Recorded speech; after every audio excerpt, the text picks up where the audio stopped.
Yeah, giddy up. Congressman, good to see you. It's been a while. Good to see you. Yeah, no, I see you in social media. It seems like a little bit more than personally. We've got to change that. This is great to be here. Yeah, this has been the weirdest 2021 I've ever lived through, and I'm sort of pining for the normal days of 2020 at this point.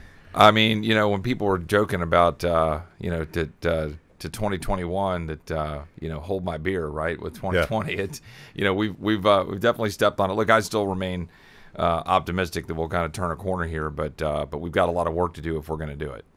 So I'm always optimistic, and I think that's why both of us do what we do, because things can always get better, Yeah. particularly when things are really bad. But you were talking a little bit before we went live about the experience in the safe room at the Capitol. And I should point out for everyone watching this, we're taping the day after the violence at the Capitol.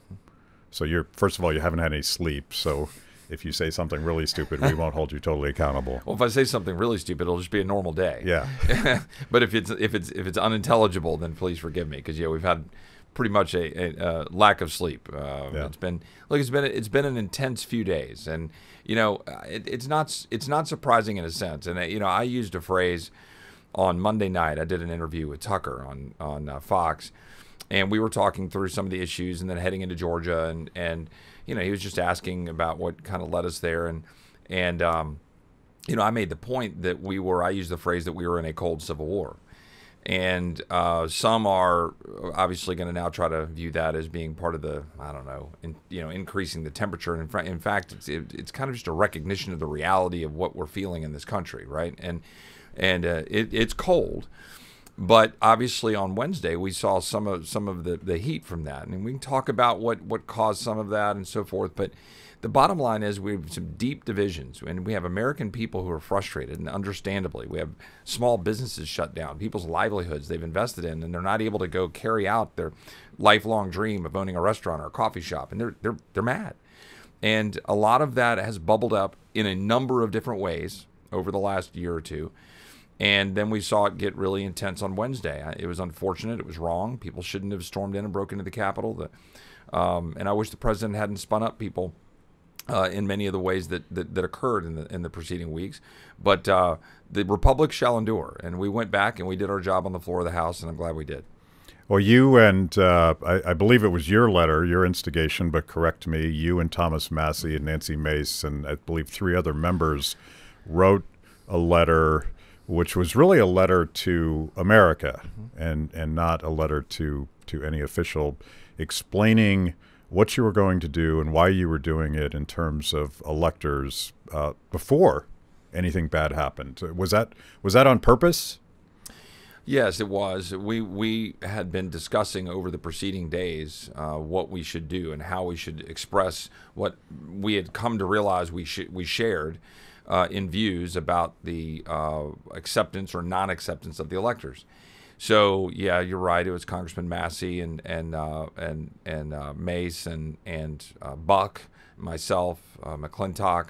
I know I'm probably forgetting one or two, and so we put this letter out in essence saying, look, we believe in the 12th Amendment to the United States Constitution, and we believe that it amends the Constitution in whole with the result of the simple fact that we're supposed to count the electors.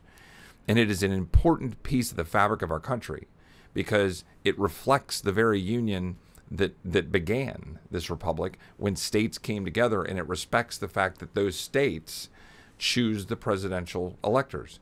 And if you turn that on its head, and if you empower Congress to do the choosing, then you fundamentally alter the bargain. You fundamentally alter that core founding principle where these states came together in union. Now, there's a lot of variables in all of that, I recognize. But our belief was strong that this is fundamental. And no matter what you think about what happened in various states, no matter what your belief is about problems in the election system, and look, some of those are real, some of those are overblown. We could have a whole episode on that. But no matter what you believe on that, fundamentally the states send the electors, and our job is to count. And it's a really important moment. I was proud to be in the House chamber when the Vice President of the United States carried out his solemn duty in his oath to defend the Constitution by opening those electors, finishing the job, and we approved the electors and moved forward. And this principle, this fundamental principle of federalism, is something that we used to preach in the Tea Party days. Federalism was part of our civic religion. And have we lost that? Do people not care about federalism anymore? Well, I still think it's fundamental to who we are, and people get it when they think about why they live in certain places and where they want to live, and a choice to live in Texas or Montana or someplace versus, say, New York or California, or vice versa. I think I've applied for honorary citizenship in Texas, just the Republic of Texas, just in case things in D.C. go horribly wrong. Well, we would be honored to have you, of course, and I think Texas 21 is a particularly good spot. And we welcome you in the Hill Country. And look, I think it's a part of our ethos. It's part of who we are as Americans, but not everybody gets it or thinks about it. Not everybody nerds out reading the Federalist Papers like we might. Not everybody goes and studies that history. But they do understand it, right? They understand that our nation was built on these ideas where we have communities, we have people with shared ideals, and you start ripping apart the fabric of America if you're forcing everybody to accept one-size-fits-all type solutions from faraway powers, right? Federalism respects those differences, allowing us to unite for common defense and unite for economic strength and security, while allowing us to live peaceably apart with different views and ideals. If we do not accept that, if we do not embrace those founding core principles, then I do not have an optimistic view of the future of the country, because we unite through that federalism. That's the path to unity. I was thinking about this in the context of your phrase, a cold civil war. A good friend of this show and a good friend of ours, Senator Mike Lee, has argued that federalism is the only way to defuse the bomb, because it was designed by the founders to protect us from destroying each other, because what you want to do in Texas may not be the same as what people in Utah want to do, or people in D.C. Maybe a bad example because we're unique, but the states and I would argue as a libertarian, communities. Right. Communities should have that power. Right. And I'm not even sure I would want the state to have that much power. But what you did that potentially upset so many Trump voters was really a defense of a system that ultimately allows them to live their lives as they choose, instead of what President Biden will want them to live. And that's pretty core. That's exactly right. That was certainly the intent. And I have been warmed by the amount of incoming feedback in terms of mail and email and phone calls from people across the spectrum, thanking me and thanking my staff and thanking Congressman Massey and my colleagues that stood on that principle, those who get it. And I think there are many more who get it than who don't. And, yes, people were understandably frustrated about, some of the things they saw with respect to our elections, and other things. And I also, let me just take a moment to say, I think that some of the frustration about the elections is actually proxy for bigger frustrations. Not to say those aren't enormously important, but they're proxy for all of those other underlying issues in which people feel like they're being told how to live their lives and unable to live their lives freely and according to the ways they want to. A family in my district who wants to educate their children in an environment that respects the United States, teaches them core Western civilization values, honors their faith, whatever it might be, and they can't in the public school system. They're just prohibited from being able to do that. But yet they're paying taxes for the privilege to educate their children in a way they don't want to. They're frustrated about that. They can't afford to have a parent stay home and homeschool, or they can't afford to send a child to private school. That's central to their existence. Yeah. Their business is now shut down because a local tyrannical government comes in and just declares you will be shut down. And that same local government will do nothing, by the way, Matt, to make them whole for that taking of their livelihood. They will do nothing. They will look to Washington and say, write another blank check, mortgaging the future of our children and grandchildren. And the people see that, and they're angry. And you know what? So am I. I'm really angry about that. But we as statesmen in this town, as godforsaken as this town might be at times, we have a duty to stand on that Constitution and to stand up and say, this Constitution affords us the way to unite together. Let's go fight for it, and let's fight for it now. It's kind of remarkable to me, and I want to talk about violence, and I am an absolutist, pro-peaceful protesting, anti-violent protesting guy, and I want to talk about that. But the context of this, as you just pointed out, and you've been very vocal on this, and unfortunately not that many members of Congress have, about these arbitrary lockdowns and the arbitrary takings of people's livelihoods. Right. And those two things, parents, public schools refuse to open, not because anyone cares about the children, but because the unions are more interested in their well-being as opposed to your children. Shutting down business and bars and arbitrarily saying this person's essential, this person is not essential, which means they're worthless, right? And it's surprising to me that this tinderbox hasn't exploded before. Like, what are we doing? It's insane that we would ask the American people why the entire Washington class is well-fed. There's been no layoffs. There's been nobody worrying about their jobs in my town, Washington, D.C. I get the frustration. No, and some two thoughts come to mind. I mean, and one is that I think the American people are a strong, generally peaceable people who want to be able to agree to disagree. I do think that the vast majority of American people, they feel that way. They do not want to be in your business. They do not want to be telling you what to do. They want to live their lives according to the dictates of their conscience, and they want to be left alone to do so. That is part of our American DNA, to the extent you can say we have something like that, right? Even though we're a nation of laws and ideas and not a particular bloodline, but in terms of... It's an ethos. But it's an ethos. It's who we are.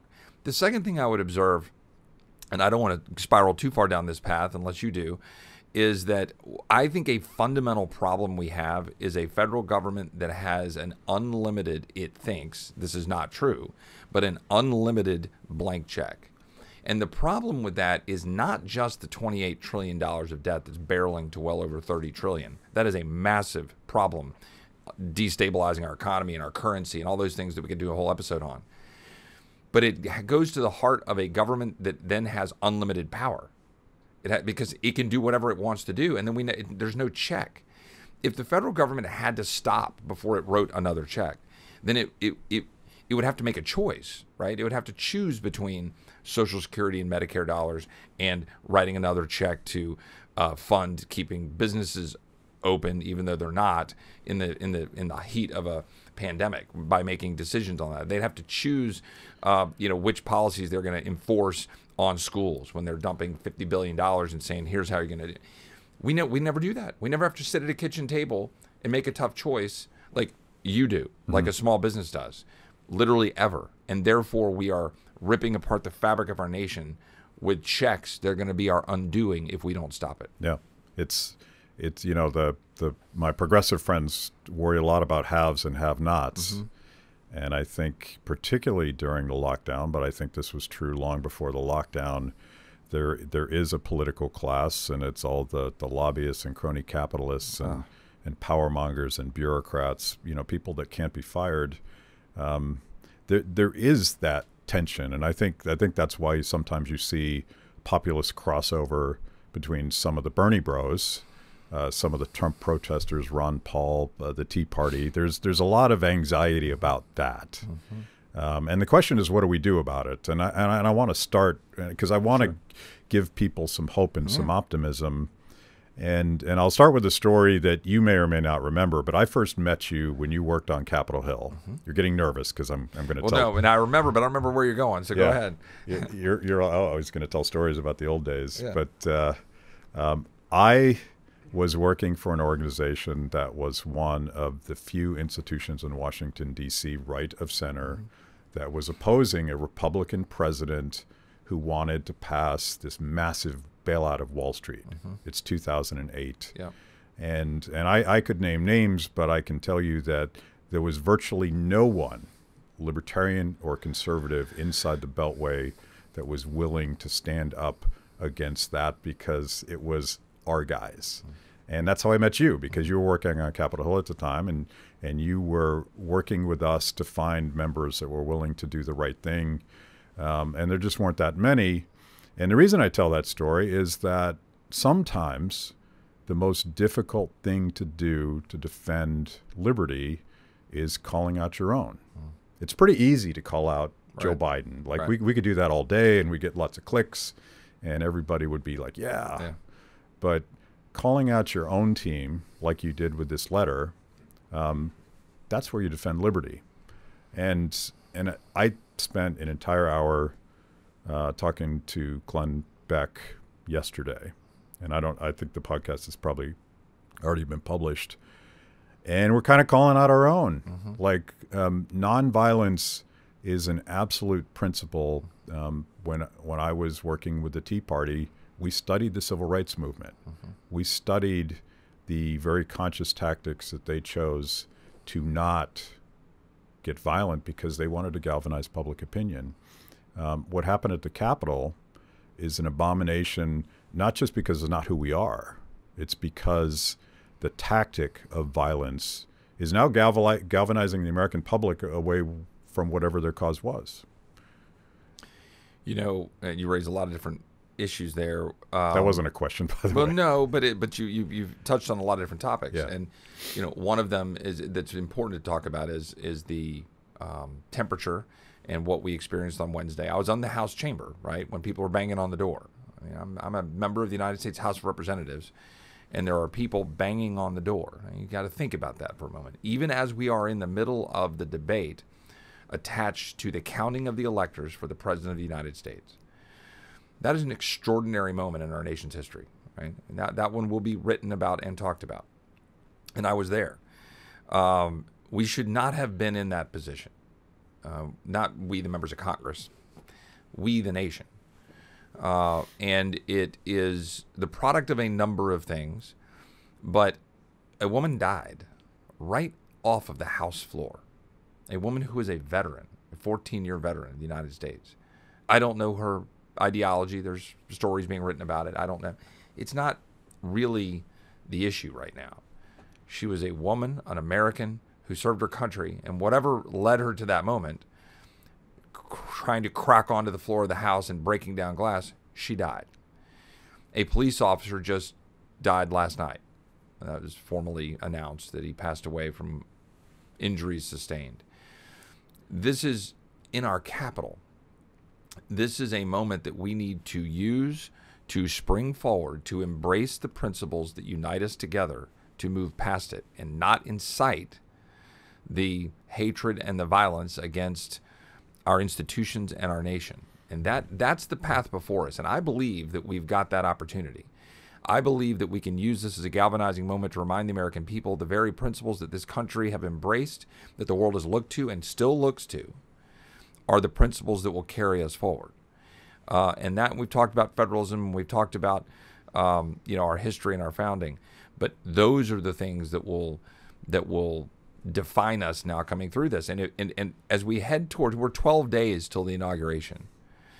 And I'm going to be admonishing now. So you talked about admonishing your own. And I did that on Wednesday, and I'll continue to do that. I'm doing it as we speak. I keep getting, pushback. I'm also going to admonish my Democratic colleagues that they have an obligation to turn down the temperature. They have an obligation not to walk in believing there's some massive mandate for them to start pushing their policies and their dreams onto the American people. Yeah. That will do a lot to increase temperature, not decrease it. And we got to have those conversations. Yeah. And the reason I am so adamant about denouncing violence is that I have been denouncing violence in the streets of Portland and at protests that are very much representing progressive interests. And I think consistency demands that we do that. And that also allows us to point out some of that hypocrisy. Some people are tweeting out pictures of the 2018 Women's March takeover of the Hart Senate office building, I think it was. 1,000 women went into the office, and I go into Senate offices, and I know you can't just go in. Right. So clearly they in some way violated the rules and broke through those. Did they all go through metal detectors? I can't imagine they did. And I think you know, I sort of like peaceful protest, and I'm not sure that I would have been opposed to that, but it needs to stay peaceful. The story I told just a minute ago about the Wall Street bailout, we actually had a little party above this studio. I don't know if you remember it, but it was, I think I called it the End of Freedom Party, where I gathered everyone in Washington, D.C. that opposed the Wall Street bailout. And it was like a couple dozen people, maybe. And I'm joking, but not joking. I think that's what it was. Right. But those were the seeds for what I view as one of the most impactful and values-based grassroots movement, the Tea Party movement, which led to a revolution. We actually had a real impact on reining in the growth of spending and all sorts of things. Barack Obama, apparently in his new book, blames us for stopping his agenda, and I'm like, well good. Thank you, thank you, thank you. I'm going to put that on my tombstone. Yeah. So let's talk about what we do to get our mojo back. Like, how do we rein in spending? And frankly, I'll say, like, Republicans have not been helpful. Like, Republican speakers, your friend Justin Amash, I'm just babbling here, but your friend Justin Amash showed this chart of how many amendments Republican speakers allowed, and it went from like 450 to 0, and then they lost control of the House, and Nancy Pelosi's like, well, hold my beer. Yep. I'm never going to allow a vote again. And now we just vote on one bill a year, and it costs trillions of dollars. You know, again, there's a lot of different paths we could go down. That point is one that I make all the time. And Justin is one of the reasons, and I've gotten to count Justin among my closer friends in Washington, and obviously he's no longer on the Hill, but I don't think he's going to go far away from public policy discourse. And what the American people do not understand is we do not have open debate. We just don't. We don't have the ability to come down and amend. As a member of the United States Congress, I've never had the opportunity in my now 2 years and change to go to the floor of the House and offer an amendment to a piece of legislation and have it considered. Think about that. Not once. Not once have I been able to get a bill that I just come down to the bill and get it heard because I asked to have it heard. Now, I have managed to get legislation through some of the arcane processes, but that is fundamental, and that's what's tearing us apart. If you have a massive $2.3 trillion bill, like we just saw get jammed through over the Christmas break, and we never had a chance to debate or amend it, think about that. What is in that bill? Just thousands of pages of programs and bureaucrats and spending dollars we don't have. We didn't break down and say, okay, let's have a debate over $600 checks and $2,000 checks. Let's just have a debate on that. Let's have a debate on PPP extension and funding for small businesses. Let's have a debate on wars and how we're funding them. Let's have a debate on specific programs and whether we're funding education a certain way. We don't do that. They say, oh, don't worry about it. We did it in committees. But it's a bunch of folks in a back room, and they go figure it out in a handful of folks, and they come bring it to the floor in a closed rule is what they call it. And then they basically say, here you go, vote. Vote up or down. Now, of course, if I vote no, I'm voting against literally thousands of things people come to know and expect. And if I vote yes, I'm voting for literally thousands of things that I think are unconstitutional and strike at the heart of the Republic and tear us apart. Mm-hmm. That's a broken system that must change. So you ask, where do we go? This is why when I was on the floor of the House the other day, I looked directly at Steny Hoyer and said, we must debate. And you know it. And I pulled him aside as we were walking off the floor. I said, Steny, you've been here a long time. We have got to get back to being able to debate. We have got to be able to be back on the floor of the House. It's the only way we can open the lid, pull up the veil on all of this stuff and then have real serious conversations. So I can look at my friend Abigail Spanberger from Virginia, who's a Democrat, or Dean Phillips from Minnesota. Look at some of my House Freedom Caucus conservative allies, and we all sit down on the floor and we say, what are we going to cut? What are we going to expand? What are we going to do to not just turn a blind eye, to not just 28 trillion, 30 trillion. I mean, we're stepping on the gas, Matt. And all of that's funding these various enormous programs. We've got to be able to have debate. We've got to be able to bring that back so the American people can see it. I'm 100% aligned with Justin on that, Thomas and others that believe we need to have open debate. So it just dawned on me that without your ability to offer an amendment the so-called People's House doesn't actually give any vehicle for the people to even express frustration. Like if you want to offer an amendment in the House and you're a Republican and you're a constitutional conservative, you're in the minority of the minority, you're probably not going to pass it. But at least there was a vote. At least there was a public debate about views and values that represent your constituents. Well, and you also don't know if you may pass it. Right? There are a lot of things we agree on that we never get a chance to be able to have an actual airing. Right? I was able to get a bill passed on the PPP Flexibility Act that was 7 pages last June, when small businesses were dying. And we had passed that Monster CARES Act, which had a lot of stuff in it I did not like. But the PPP bill had some good parts, some bad parts. Big businesses were able to take money they shouldn't have been able to. But we wanted to give flexibility to small businesses who were dying. Literally thousands of small businesses in my district were calling my office thanking us for getting that done. And it was me, and it was Dean Phillips, a freshman Democrat and a freshman Republican. And we essentially took it to the people and had an outside-inside game, as you know, bring pressure from the outside, and demanded it. And the speaker looked at it and was like, well, we're going to have to do this. We have no choice. Yeah. But that took my years of experience in this town, working with Dean and finding a path to apply that outside pressure. And you ask what we're going to need to do. We need to take a page out of the 2010-ish playbook. We need to take a page out of how we take information to the people, get behind a set of ideas of things that we can push to change, and then demand they change. And we demand they change peaceably, like we did year after year after year over the last 20 years. If you're in the midst of a sea change, which we are, then we need to embrace that peaceably to make the change. Like, it takes time to reverse the ship, right? It takes time to get that shift.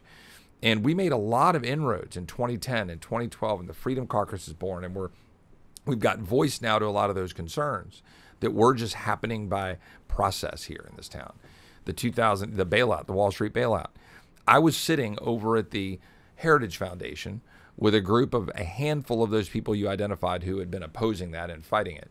The vast majority of the people in that room were celebrating its passage after, you'll remember, we actually killed it on a couple of votes. Yeah. And we were applauding killing it. And they're all saying, this is terrible. You're going to kill the economy. And I was saying, no, we're fighting for what's right and what the American people want. And they don't want us to bail out these too big to fail banks and businesses. And we were winning. We won minds and hearts in that effort is what I'm saying. Yeah. By the way, the people killed it. And that was the first time I realized that the paradigm had shifted, that people now had the tools to express their voice, basically end running the closed system of Congress. That's and right. I think that's always got to be our model. Yep. But again, it was peaceful, and we stopped it several times, only to have the Treasury Department and the Fed do it in a radically unconstitutional way. Right, which is why I support auditing the Fed and all the things that we need to do and so forth. But yeah.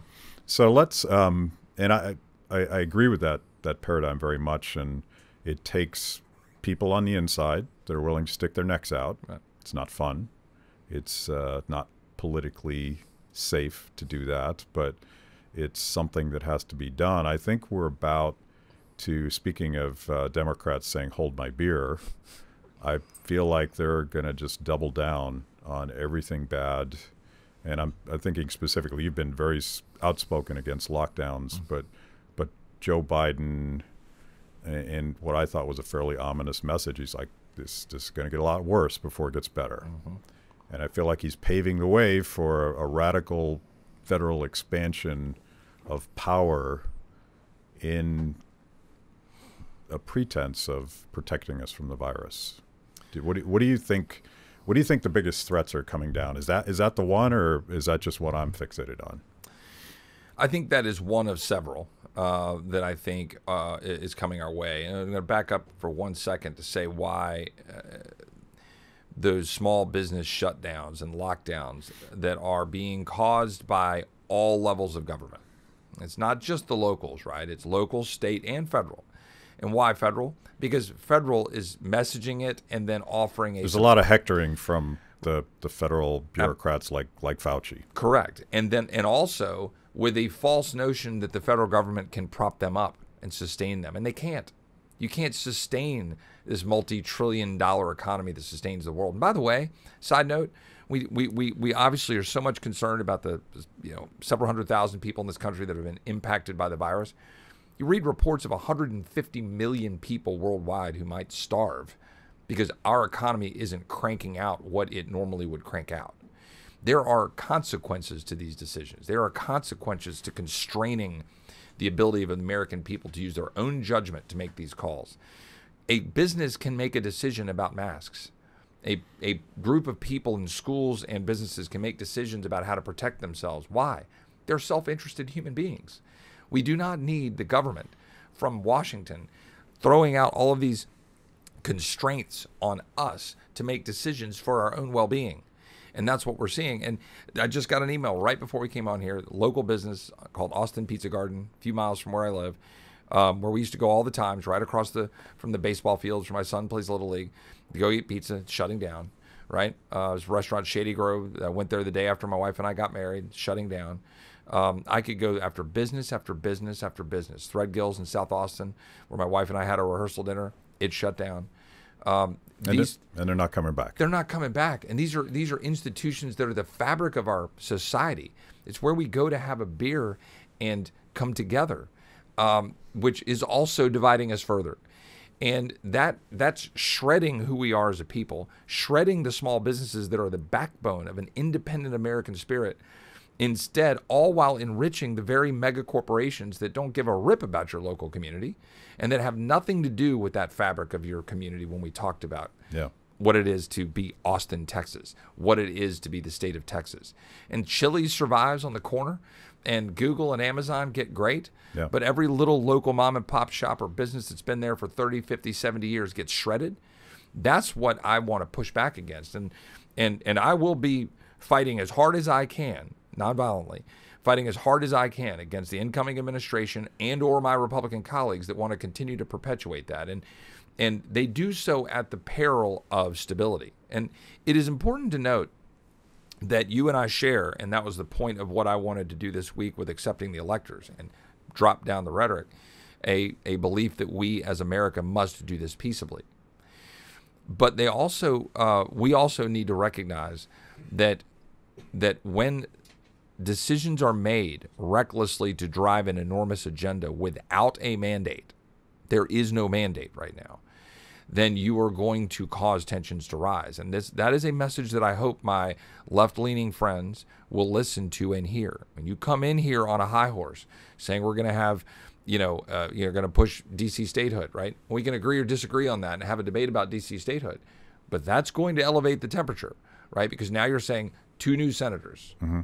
You're going to elevate the temperature on perhaps firearms, right? And you're going to have to register your firearms or pay a tax. Well, guess who's going to, out there among firearm owners, is going to say, oh, sure, Uncle Sam, sign me up. I'll come fill out that form telling you that I've got this weapon. People are going to say no. And you start breaking down the fabric of the rule of law because you're telling people to do things that are contrary to their own well-being and that are contrary to the American spirit. Yeah.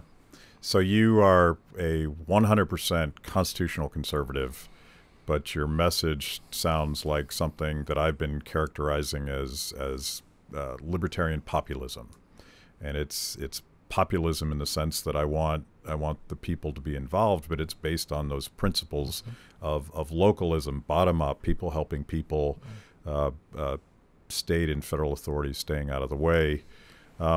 I know Thomas Massie and Justin Amash, Mike Lee, Rand Paul, and others have had a lot of success working across the aisle.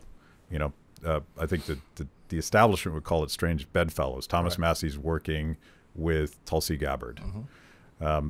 Have you had an opportunity to do that, and on what issue?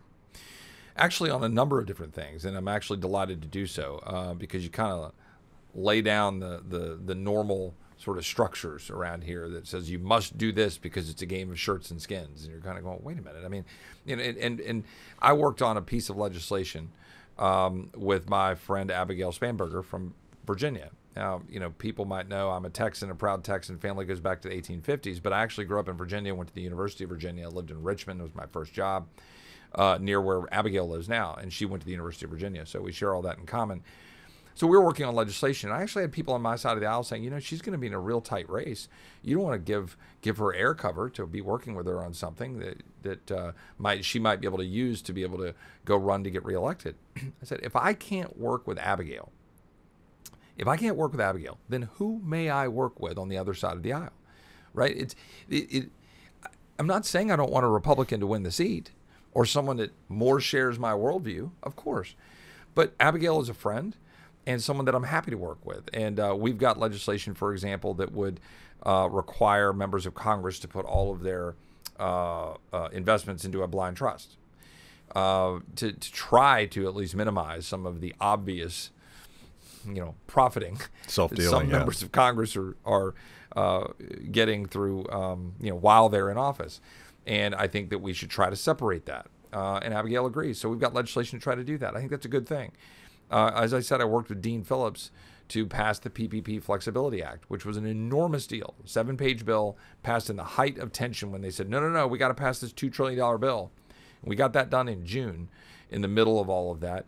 And it was an extraordinary achievement. And we got it passed all the way through the House and then in the Senate and signed by the president. So there are opportunities to work together. There's a lot that I work on our entanglements overseas. Look, I represent Fort Sam Houston, Army Futures Command, about 80,000 veterans. San Antonio is called Military City, USA. We have a lot of strong veterans in the state of Texas. And I'm hawkish when it comes to wanting to defeat bad guys. Very much so, actually. But I am not hawkish in the sense of what we currently have today in having 20-year engagements in Iraq, Afghanistan, now Syria, Yemen, all built on an authorization of the use of military force passed in 2001. We will reach the 20th anniversary of that this September. There are men and women in uniform who have enlisted and are serving today who were not alive when we passed that authorization of force. Think about that. It's extraordinary. World War II for the United States lasted about 3.5 years. 3.5 years on a two-front war. And we've now been 20 years in, and Congress doesn't have the fortitude to stand up and vote and put its mouth where its money is. Mm-hmm. I think that's extraordinary, and I think these are the kinds of things where Zoe and others on the Democratic side of the aisle, we're having those kinds of conversations, and we should. It's that's an issue where conservatives and libertarians and progressives can very much find common ground, and I would make sort of the fiscal conservative case for that. I think the undoing of all of the fiscal restraint we accomplished during the Tea Party takeover of Congress was undone by Republicans that wanted to give national defense a blank check. And it is sort of the end of empire sort of argument. Like, if you're in Afghanistan for 20 years and you're in all these other places, it makes our men and women in service less safe. It drains our country of finances. I mean, that's a huge driver of the national debt. So I think that sort of tripartisan coalition, as Justin Amash would have called it when he was still in Congress, those are the kinds of things we need to focus on, because it's the right thing to do from sort of a values base, but just practically speaking, we can't afford it. No, I mean, I couldn't agree more. And, when I talk to a veteran who has been on 6, 8, 10, 12 tours of duty, and when I think that the fraction of the American people who are wearing the uniform, which is less than 0.5%, and I see the toll that takes on families. Yeah, that's another aspect of this, right? And look, our men and women in uniform, they sign up knowing what they're doing, okay? And many of them love it, love what they're doing, and are blessed for doing it, and God bless them for it, for protecting our country. But we're also often asking them to do things over and over and over again in an extended period of time. And you want to talk about some of the issues we now have with respect to mental health, PTSD, the things that are impacting these veterans who have been injured, hurt, but just the raw impact on who they are and their psyche. We need to own that as Congress. We need to own it. Got to vote. Go down to the floor of the House of Representatives. Have a debate. I might vote for some bill to have presence somewhere for a specific goal. And I'm not going to state what that is or not at this point. I'm just going to say, let's debate it. Come show me, DOD. Come show me intelligence. Come show me State Department why these particular men and women need to be on a base in this location to serve our national security interests. We should vote on that. The Constitution is pretty clear, right, about war powers. And we cannot allow this to just continue and have both the budgetary impact and the impact on our men and women in uniform and our foreign policy.